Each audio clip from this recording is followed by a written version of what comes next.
Erdhëm. Jemi rikthyer. Dhe tani ku do ikim? Do ikim te Afërdita Zaja, e cila do të na thotë sa e rëndësishme është energjia e partnerit ose partneres në njohje, dhe jo vetëm në njohje, por te kontakti fizik, te marrëdhënia seksuale, gjithashtu sa gjëra do flasim ne sot. Mirëmëngjes. Shumë temë interesante, Afërdita, jemi sy e vesh. Përshëndetje, mirëmëngjes. Nuk e dëgjoj mirë zërin. Nëse se dëgjove tani është problem me zërin tim, se më ka ikur. Ja, do të Na dëgjon Afërdita, ta provojmë edhe një herë tjetër? Tani do ju dëgjoj. Okej, super. Problemi jot, Bora. E pra, është imi, thashë. Unë duke sikur s'punon mirë. Nejse, po flisim për energjinë. Mirë njërë? Jo, mirë dukemi. Jam dhe aq, po me energji të pak të energji. Do ta rregullojmë. Por po thoshim që sa e rëndësishme është energjia, apo jo? Tek personi tjetër, sidomos kur bëhet fjalë për takime romantike, për njohje. Absolutisht, shumë e vërtet. Energjia e të tjerëve gjithmonë do të na prekin në një farë mënyrë. Qoftë e një njeriu të çfarëdoshëm, që ke afër, qoftë edhe të partneri apo partneri. Po ja nisim nga këtu, Afërdita, si ka mundësi që ne themi që ula me dikën në kafe dhe me gjysmore që qëndrova, më duk sikur ndejta 8 orë dhe më lodhi, më mori gjithë energjinë. Është shumë e vërtet. Prandaj duhet të kemi kujdes me cili njerëz vendosim të rrim afër, një kjo.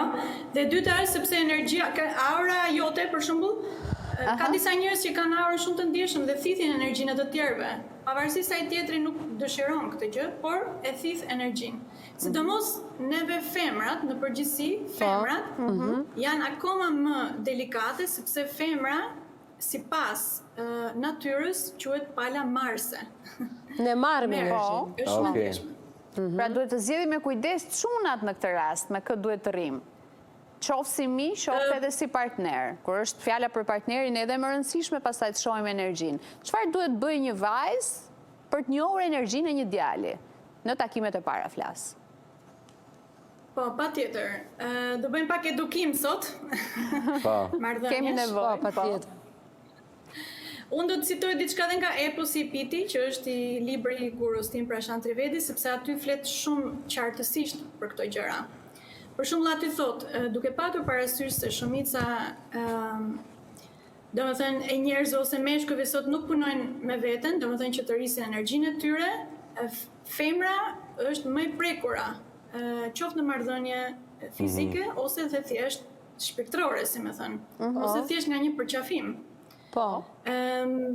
Detyra, pra meshkujt kanë si detyrë, domethënë sipas natyrës ose universit ose ligjeve hyjnore të multiversit, është që kanë pra meshkujt përgjegjësi për të qenë elektrikisht të gjallë, thuhet. Po, shiko, po edhe neve djembe na ndodh që kur e takojmë një vajzë, nuk e gjejmë atë energjinë e duhur, mbase nuk kemi atë kiminë e duhur, lidhjen e duhur me atë vajzë, edhe jo se lodhemi, po mbase nuk karikohemi për të dhënë atë energjinë e duhur.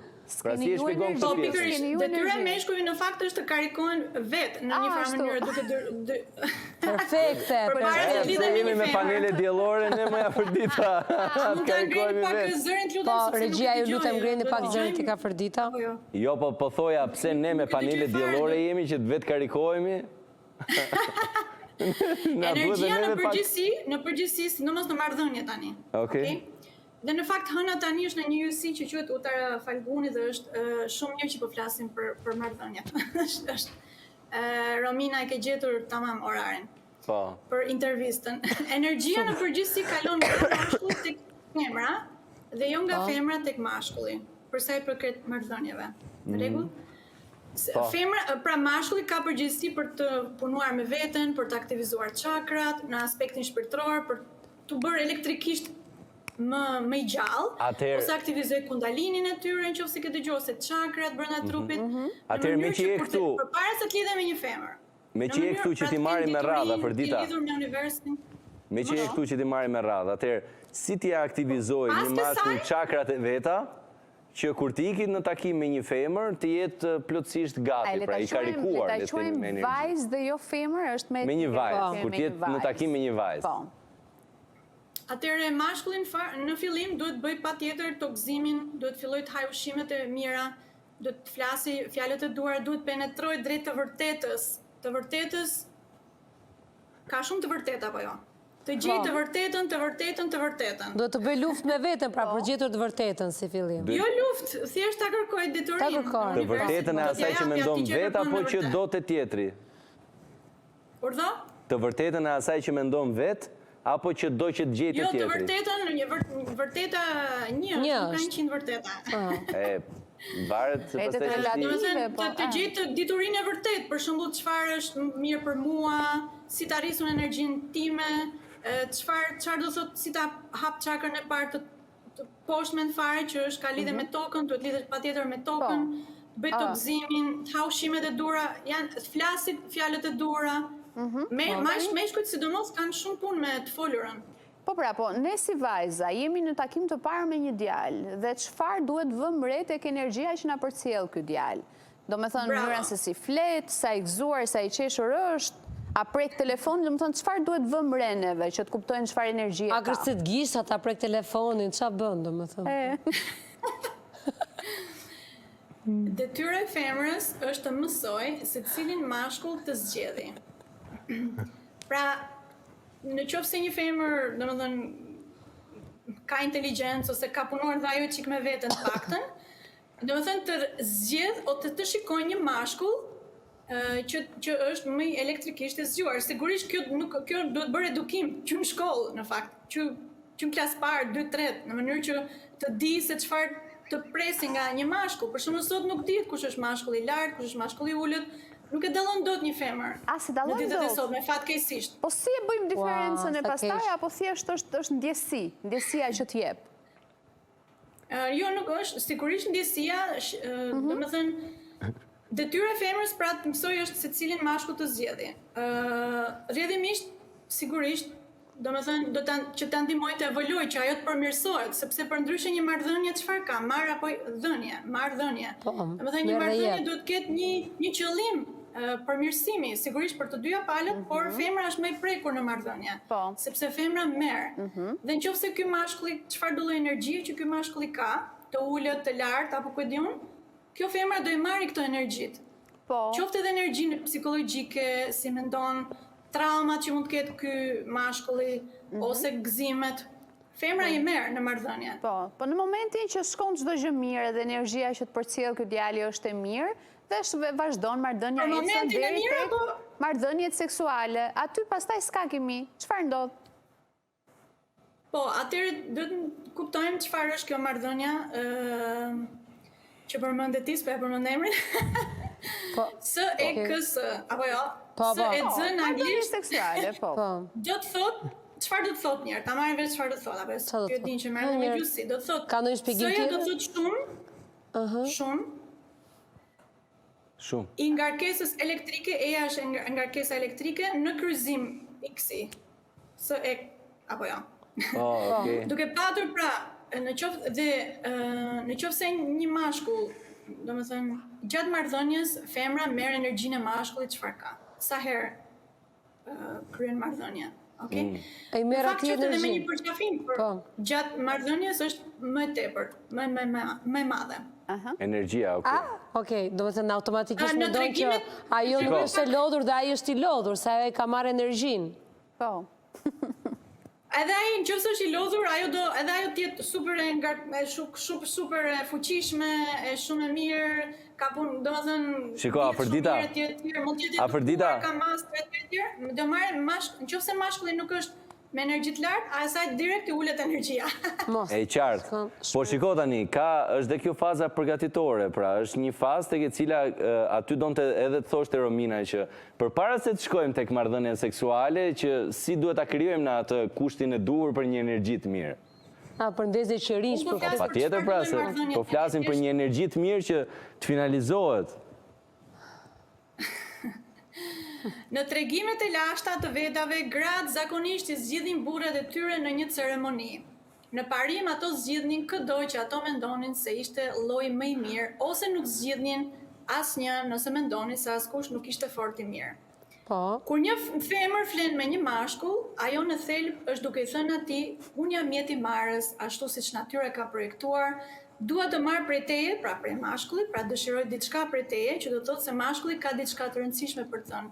Dhe çdo mashkull fiton vetbesim ndaj kësaj vule okej, dhe ndjen se ka diçka të rëndësishme për të thënë, kështu që femrat në të vërtetë përfundojnë duke rritur vetbesimin e meshkujve me cilësi të ulët, që shoqërohet me dhunë, barbarizëm, marrëzi degraduese. Por për të përgjigjur djalit, këto gjëra domethënë varet pra nga qëllimi që kanë këta të dy, është thjesht për qef apo është për një marrëdhënie më të gjatë dhe çfarë konkretisht do marrësh nga kjo marrëdhënie? A të vlen ty? Apo jo? A nëse ke prioritet për të marrë dashuri, apo është vetëm një kontakt i momentit, po thua? Po, dashuri, le të ndalojmë pak të fjala dashuri. Patjetër, prandaj love në anglisht, apo jo? Evolve, që s'ke dëgjuar, evolove, do të thot evoluim, përmirësim i vetes. Në rregull? Po. Pra, në qoftë se ti vërtet dikush të dashuron, do të thot dëshiron evoluimin tënd, përmirësimin tënd. Okej. Në ditët e sotme nuk mendojnë këto gjëra. E drejtë. Domethënë, dashuri pra ka të bëjë kur ti, për shembull, qoftë jo vetëm për marrëdhënie partner apo partner, por edhe për një familjar ose një motër, vlla, ku diun prindër, nëse ti dëshiron që ai njeriu të përmirësohet dhe mëson, domethënë tregon gjëra që duhet përmirësohet, ajo është ajo dashuri. Po. Dhe quhet rënje në dashuri të kohët sotme. Bie në dashuri, a themi në shqip, bie në dashuri? Po, patjetër. Ra në dashuri, bie në dashuri. Në fakt, ishte ngritje në dashuri. Po si ta themi ne? Pra, po, rënje sepse në ditët, në kohën e epokës e errësirës, më thënë Kalijuk, që kemi që neve, në përgjithësi njerëzit bien në dashuri, do të thënë dashuria, marrëdhënia është për poshtë, nuk është për ndonjë evolim ose dashuri, do të thënë atë që duhet bëj dashuria. Po, do të thënë dashuria nuk të gropostu aty në këtë rast. Dashuria të ngre. Të ngre. Ja duhet të ngrej apo jo? Qartë, po. Qartë, po, këtë si ta arrim ne Afërdita, se kjo është pikërisht pjesa që mos ta groposim, e kupton, vetëm ta ngrem dashurinë, kjo është ideja. E vetmja mënyrë që të ngrej dashuria është që mashkulli të jetë i evoluar, okay? Në çfarë aspekt? Është dhënësi, kurse femra duhet të ketë zgjuarsi dhe të zgjedhë atë mashkull që është i evoluar, sepse do ja marrë energjinë atit. Në qoftë se lidhet me atë. Sa kohë na duhet ne për ta kuptuar Afërdita nëse një mashkull është i evoluar, i zgjuar, një mesatar? Atëherë një femër, po, e dallon nga mënyra se sa i flet, nga mënyra çfarë han, si han, çfarë thot, si gjëndron, ka shumë mënyra për ty. Edhe kjo është dituri në fakt. Po, e qartë. Dituri. Të tregohet një lloj gjë. Shiko, tani unë kohët e fundit kam vënë re që vajzat edhe djemt kanë shumë prioritet të zbulojnë shenjën dhe ascendentin e partnerit ose partnerës ose asaj vajzës djalit që kanë qejf të dalin. Sa e rëndësishme është kjo për çiftet? Mendoj që nuk është e rëndësishme. Nuk është, okay. Sepse pavarësisht se fati ose gjërat mund të jenë shkruar aty, kë burr do marrësh, burrin e parë, këto mund të gjenden kollaj në, sidomos astrologji vedike. Cilat janë, çfarë është më mirë për ty, por veprimet që ata bëjnë, domethënë është më kryesori. Zgjedhja që bën, mund të ndryshosh mendimin, mund të ndryshosh. Po, me idenë që secila shenjë ka karakteristikat e veta, prandaj. Po. Po, ndikon shumë. A vlen kjo pra? Në bazë të energjisë, ne dimë se cilat janë shenjat që kanë shumë energji, cilat janë shumë pozitive, cilat janë shumë ato që mendojnë negativisht. Zakonisht ne themi që unë nuk shkoj kur me një peshk, për shembull.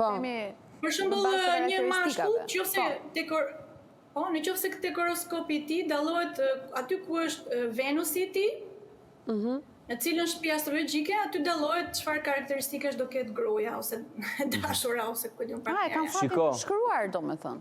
Edhe për po. Po, sipas astrologjisë vedike gjithmonë. Do lidhet këto gjërat, çdo gjë mund të gjesh tek astrologjia vedike. Sipas astrologjisë vedike, a mund të na krijosh ti pra disa çifte që mund të jenë ato çiftet perfekte të horoskopit, që ta dim të paktën çfarë të kërkojmë? Një dash, një djalë dash. Do, ne fillojmë me dashin për shembull. Ja, nuk ka ndonjë rëndësi të madhe, shiko, nuk dashi është një energji shumë ka Mars, është ka shumë zjarre të tjera, mirë është që të marrë një të gjej një të dashur që e qetëson pak. Se po nëse ka dhe ajo një dash ose një energji tjetër që ka zjarr, Luanin, një dash me Luan, do e djegin shpinë fare. Mos. Po. Arrova, ai kam lëndezë. Me një femër që është ascendent peshku, ose diçka, është ta zbusi pak, elementi uji, për shembull. Pra është gjithmonë balanca. Është shumë e rëndësishme. Po pikërisht për këtë po flisnim pra. Rasti pra. Dhe kombinimi dhe energjia. Pra duhet lidhet me dikë që të gjej atë që nuk e ka, që e bën të evoluojë, që të ndryshojë. Po demi për shembull. Për çunat po thua gjithmonë ti? Po, për çunat, për gocat. Marrë gjitha shenjat e tani. Po, nga pak, shumë pak. Ditët e sotme, për qenë sinqert, njerëzit nuk po i gjejnë dot as çfarë ascendenti janë njerë. E kanë shumë të vështirë. Ngela duke i thënë unë gjithme. Po nga që mami vetë se ka mbajtur mend për shumë. Bora. Po, Afrodita? Demi është elementi tokë, domethënë mund të përshtatet me shenja të ndryshme, gaforen, përshtatet mirë. Po, tjetër, energji venusiane. Me që se i morën i marim nga pak, shumë pak të gjithë, binjakët. Po flasim shumë në përgjithësi, mua më pëlqen të flasë konkretisht, domethënë në çfarë do lloj shenje që ke, duhet të kesh inteligjencë, duhet të kesh kujdes me njeriu, nuk mund t'i gjesh dot tjetrit çfarë ascendenti ka, domethënë nuk është shumë praktike. Kur lidhemi me dikë, është e rëndësishme që të kemi parasysh energjinë e tjetrit, të kesh inteligjencë të dallosh për një herë energjinë e tjetrit. Është mirë për ty, Afrodita, se kemi kaluar një marrëdhënie, një lidhje me njëri toksik që na ka marrë gjithë energjinë dhe na ka lënë të rënuar komplet. Çfarë duhet bëjmë për të rifituar energjitë tona? Ne si vajza flas. Ti largohesh për një herë, ti njeriu. Kjo e para. Prandaj parimet e pastra ndihmojnë shumë. Për shembull, për sa i përket marrëdhënieve, një parim i pastër që unë e përdor si mantra tek Meditim Lotus Ocean, është asnjë qenie nuk mund të pushtojë një qenie tjetër. Çdo marrëdhënie duhet mësoj pra të respektoj këtë ligj hyjnor. Atëherë do shkojnë gjërat shumë mirë. Përndryshe, janë të destinuar drejt vuajtjes. Një mashkull në radhë parë njërë, vegetarizmi dhe lidhja me tokën është minimumi për të filluar aktivizimin e energjisë elektrike brenda vetes. Do të thotë pastrimi. Domethënë, më mirë, ditët e sotme femrat nuk shikojnë këto gjëra. Femrat shikojnë domethënë sa makine ka, sa lek ka. Shqipëri. Më shumë. Që është energjia. Se jesh dashur energji ta blej atë makinën tek fundit. Energjia po është bie në dashuri, jo ngretje pastaj në dashuri. Domethënë nuk duhet vënë re ajo pjesë. Bli makinat i të shtrenjta. Sa të ndihmon, sa diturit jep, sa çka kupson, çka është mirë për ty kjo gjë. Po jo vetëm për interesat, nuk po flas për interesat me lekë kështu. A është energjia shumë e mirë kur vjen nga një djalë që është shumë aventurier, do gjithkohës të bëjë udhëtime, do gjithkohës të jetë në lëvizje, do që mbase të frekuentojë edhe jetën e natës, apo energjia e një djali tjetër që është shumë studioz, mbase ka një koncept tjetër për jetë? Kush ka energji më shumë nga këta të dy mbase? Varet çfarë kërkon kjo femra që nëse ajo ka bërë gjitha këto studioze, domethënë vajze urtë e mirë e kështu, edhe nëse ajo i ka vënë synim vetes, varet çfarë synimi ka të eksperimentojë me gjëra që nuk i ka bërë dot vet, është pra në një farë mënyra, Afrodita po thuaj që gjithçka është në dorën e një gruaje. Pra. Gjithçka është në dorën, po. Dhe femra ka të drejtë, për shembull, më përpara nuk ka patur martesa në kohë vedike. Po, se si ka qenë? Dhe thjesht femra, domethënë ishin meshkujt të cilën kishin punuar me veten, tjerë ishin kush e kishte çakrën më të evoluar, më të pastruar. Edhe ajo femra thjesht zgjidhte dhe duhet kishte inteligjencë vet për të dalluar cili ishte më evoluar.